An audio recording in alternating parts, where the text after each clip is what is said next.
this construct that women's health always comes to a medicalization by, well, what estrogen derivative do we give? But that's not where we should start.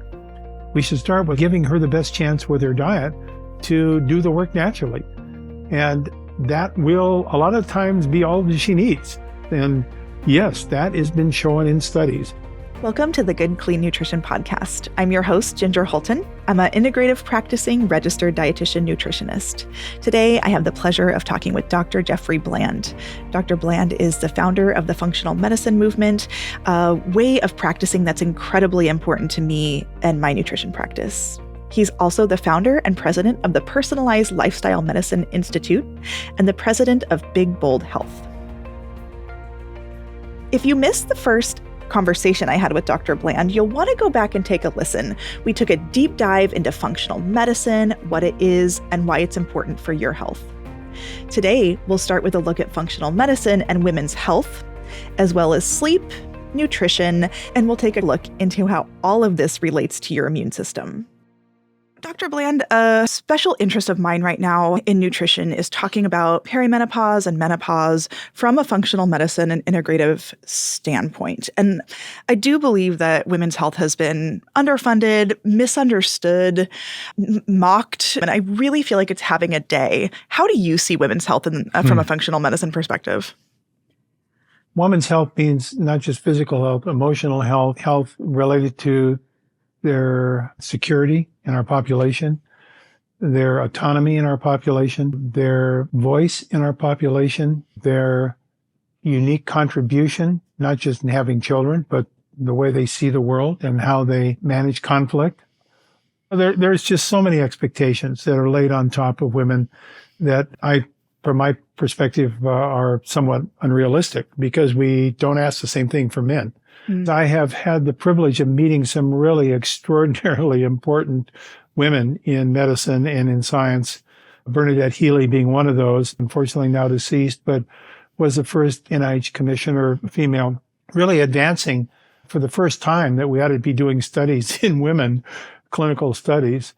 And when that happened, I was still fairly young in my academic experience. I was a professor for 15 years in a medical school environment. And I had not really thought a lot about who are the candidates that are in these clinical trials, that they were all men.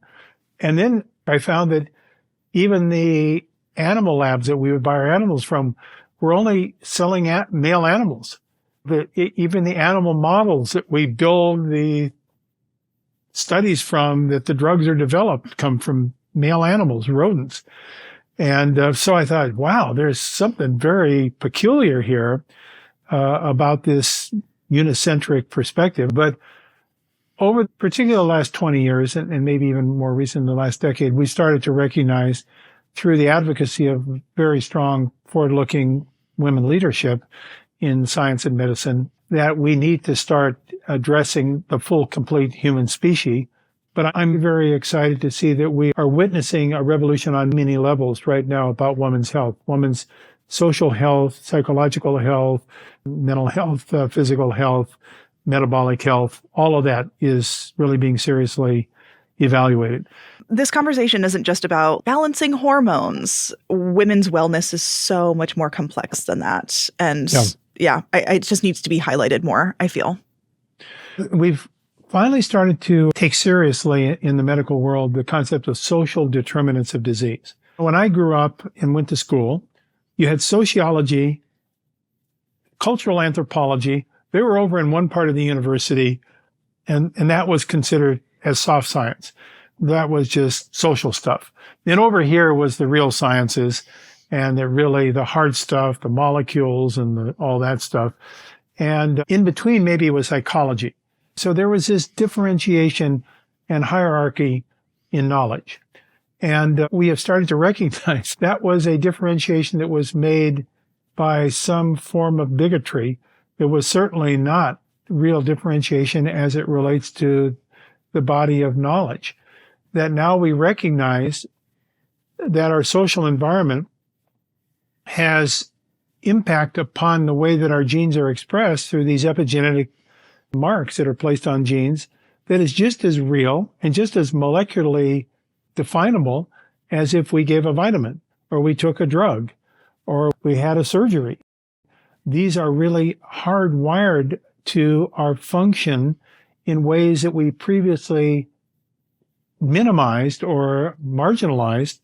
And now we're saying, no, if you have post-traumatic stress, it's not just all in your mind. That is imprinting your genes epigenetically to lock you into an immune profile of inflammation. And you are in a hypervigilant state that your hormones change as a consequence of the psychosocial environment that you've been exposed to. So if you've been subjected to serious trauma, that's not just a bad day. That is a genomic reconfiguration of how your genes are going to express themselves. The good news is that we now recognize that these marks are reversible. That made me think about the innate versus acquired immune system. And I'm just wondering if you think of it that way, because I was under the impression that you're born with these pieces of the immune system that are less changeable. And then as you get exposed in the environment and food and nutrition and the microbiome, that's more acquired. But do you see it differently? Yes, very much so, because we were only given part of the truth. And the way I learned immunity was very similar to the way you described it. There was this ancient system, the first line of defense, called the innate immune system, that learned its lessons thousands of years ago and wasn't going to learn anything new. Those cells were all pre-programmed, and that's how they were, whatever our genes were. But over the last 10 years now, it's been found that's not true. The innate immune system is learning as well. It can be taught in a different way than the acquired or adaptive immune system that ultimately then produces antibodies. But you can retrain your innate immune system. And we've got this system that, when properly balanced, is extraordinarily facile in the ability to respond to change. If it needs to upregulate things, it can upregulate. If it needs to downregulate things, it can downregulate. It has a lot of resilience. But as our immune system becomes aged, and I'm not talking about just age and birthdays, I'm talking about the functional decrement of our immune system's function over time. Now what happens is the immune system has less resilience, less plasticity. It has less ability to accommodate change. And so it throws itself into alarm reactions. And those alarm reactions we can see as things like autoimmune disease. So what are we seeing in post-COVID, long-haul COVID? We're seeing a lot of autoimmune disease because the immune system got reset through information that was transmitted through the virus that then epigenetically modified it. But the good news is that those marks that were put on through the infection with SARS-CoV-2 can be replaced with new cells that don't necessarily carry that legacy. And that's what we've learned also about chronic fatigue. And now we even think of Lyme and things of that nature. That there's a general principle that's coming out of this. It's much more in the functional space than in the traditional disease space about how we carry these memories of past experiences and how we need to rejuvenate ourselves through therapeutic interventions. I truly did not realize how adaptable and teachable the immune system is. And I feel like I've learned so much about it. The second that the pandemic hit, I just got flooded with questions. A lot of people struggle with autoimmune and struggle with feeling like their immune system is not working on their side. But it sounds like there's so much you can do about it. As we know, statistically, over 80% of people who get autoimmune disease are female. It would be very easy, and it has been done, to conclude that the female immune system is defective because they get autoimmune disease and men don't get it as frequently. That's a form of discrimination that is an example of what I was talking about as it relates to bigotry in our whole system of thinking. I look at it entirely differently. Yes, a woman's immune system may be more susceptible to events that would trigger her producing an antibody against a foreigner. But maybe that is because her immune system is much more responsive to having to have a foreigner live in her body for 9 months, in which she will become tolerant. Her immune system is so adept and adaptive to that change that it can form a whole different way of appreciating these neoantigens that come from the fetus that will then allow her to be tolerant, in most cases, to her baby. But maybe it comes at some cost. Maybe when you have this really big immune capability, there are other things that the immune system recognizes more sensitively that it reacts to because that immune system has a greater sensitivity to certain things that it needs to adjust the physiology of the host for survival. And so I look at that and I say, we know that estrogen plays a role on immune health. Progesterone plays a role in immune health. The whole complex of adrenocortical hormones play roles in immune health. So this is a complex interrelationship. Are we sure that these antibodies that a woman is making against her organs are truly autoantibodies, that they are produced against her native tissues? There is a fairly significant body of literature that has demonstrated that what happens over time to our bodies is they become less like us. They become damaged. And those molecules that are damaged by the process of aging are not us. They're us that's been transformed into not us. So what happens if you have a really sensitive, highly tuned immune system? Well, they start producing antibodies to the not us's. Now, if those are not us's of the adrenal glands, then we call it, oh, that's an adrenal autoantibody. Or the thyroid gland, we call that, oh, that's autoimmune thyroiditis.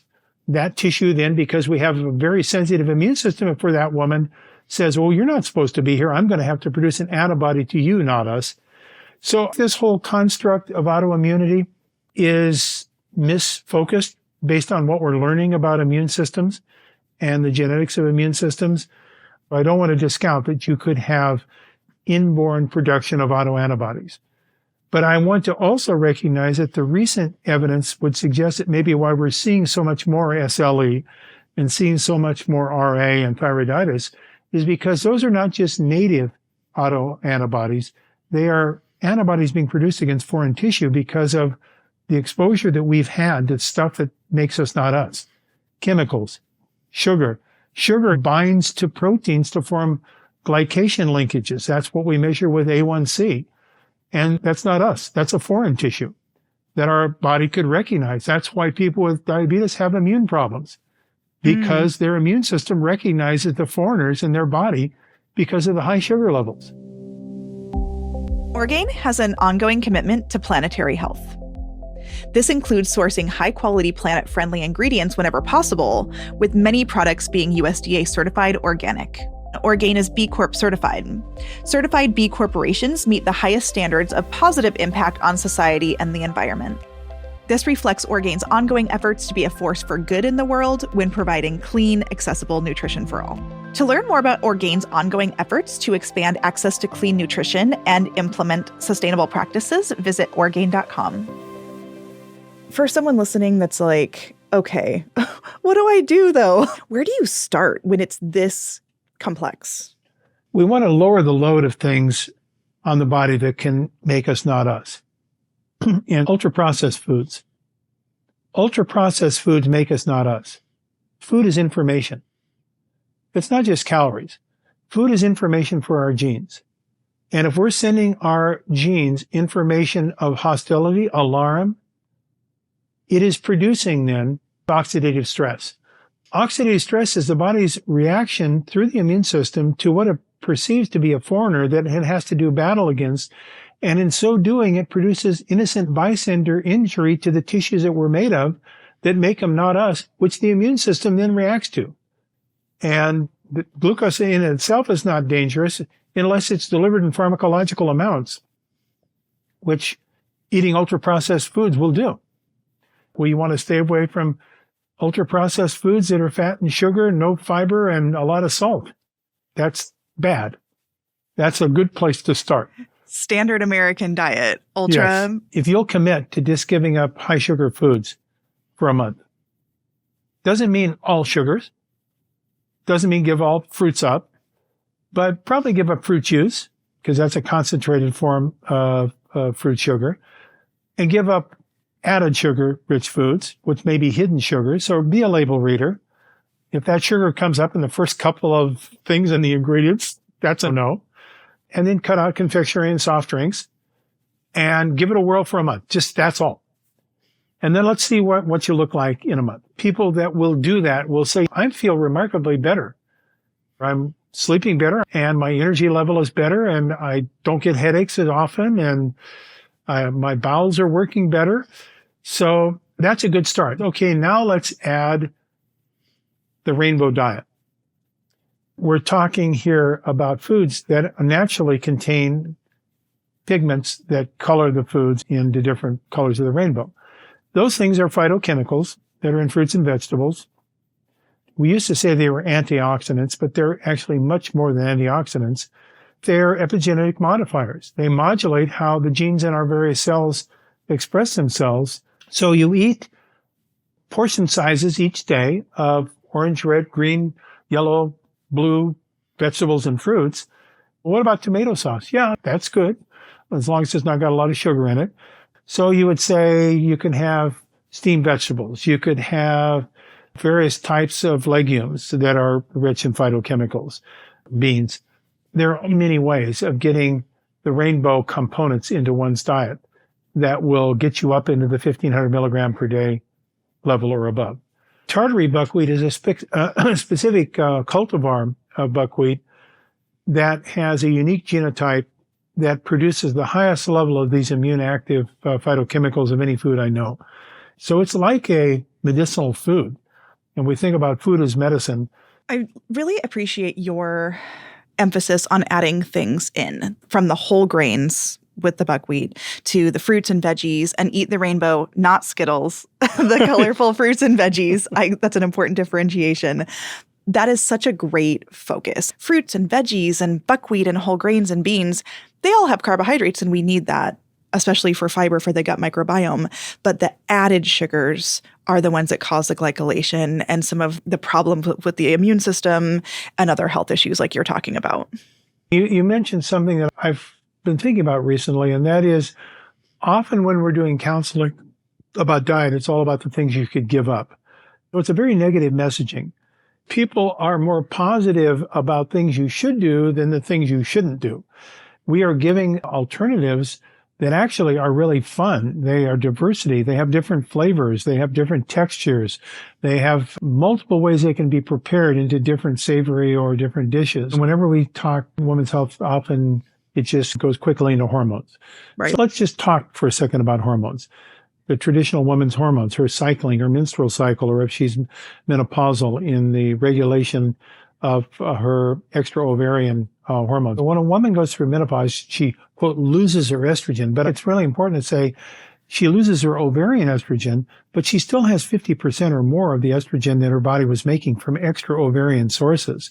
That's why many women going through menopause losing ovarian, they lose their menstrual period, but they don't have serious night sweats and mood swings and so forth because their extra ovarian synthesis picks up the slack, and their estrogen receptors put up their ears so that they're very active. And so they travel very well with a lower level of estrogen, and they don't feel all the various symptoms. So does that relate to diet? Of course it does. We know that there's a very significant difference in the hormonal levels of vegan women versus women that are on ultra-processed diets. There's been many studies published on that. So this construct that women's health always comes to a medicalization by, oh, what estrogen derivative do we give? Or do we give progesterone creams? Or all of those are part of the therapeutic potential. But that's not where we should start. We should start with giving her the best chance with her diet to do the work naturally. And that will a lot of times be all that she needs. And her bones are going to be good. And her mental clarity is going to be good. And she's not going to end up with forgetfulness. And she's not going to be angry and depressed. And yes, that has been shown in studies. It just feels like so much of this conversation is hopeful. There's a lot you can do and work on your diet and work on your fitness and the lifestyle aspects, both with women's health, but also with the immune system. What about aging and the immune system? We talked a little bit about the senescence of the immune system, but what do you do there? I want to talk about aging and then sleep also. One of the most interesting things that's been discovered the last few years about aging in the immune system is that if we look at organ aging in the body, and now people are able to measure differential aging rates in different organs. Most people probably never thought that their brain could age faster or slower than their heart or their muscles or whatever. And it turns out that the organ system that kind of ages the fastest is the one that may determine your longevity. And so it's what's called the Darwin-Lotka law in biology. The limiting factor, the thing that runs out first, is what determines your outcome. And if you then look at what's been learned about the immune system, it turns out that because the immune system is found in every organ of the body and it participates in communication among all organs, that the aging of the immune system is the singularly most important determinant of how long you're going to live. And you can actually predict your longevity pretty accurately based upon the age of your immune system. We're pretty excited that we're now starting to find ways to actually conveniently rejuvenate the immune system using the power of nature, basically. I don't want to let you go before we talk about sleep and the immune system. Yeah, thank you. So we know that the sleep center that orchestrates all of our body's rhythms, it's like the master clock, is the supraventricular medial nucleus in the brain, in the hypothalamus, and SCM. And that particular clock then regulates circadian rhythms. And then the discovery, once the clock was discovered, it was discovered that, lo and behold, that clock can be modified in how it's functioning based upon what you eat, when you eat, how you eat. So now diet comes to play a role. Then moving on from that, it was found that the immune system of the brain, which is called the microglia, those cells that are in the brain are embedded immune cells, that the microglial cells speak to the clock of the brain, and therefore they regulate sleep cycling, both sleep duration and sleep quality.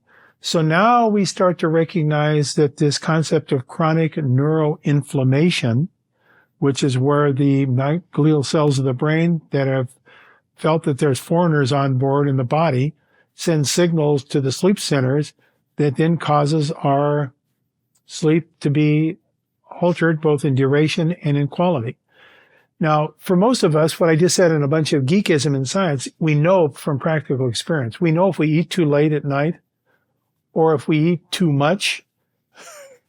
We know we have bad dreams, sleep disturbances. If we have a sleep monitor, we know we've been waking up and tossing and turning.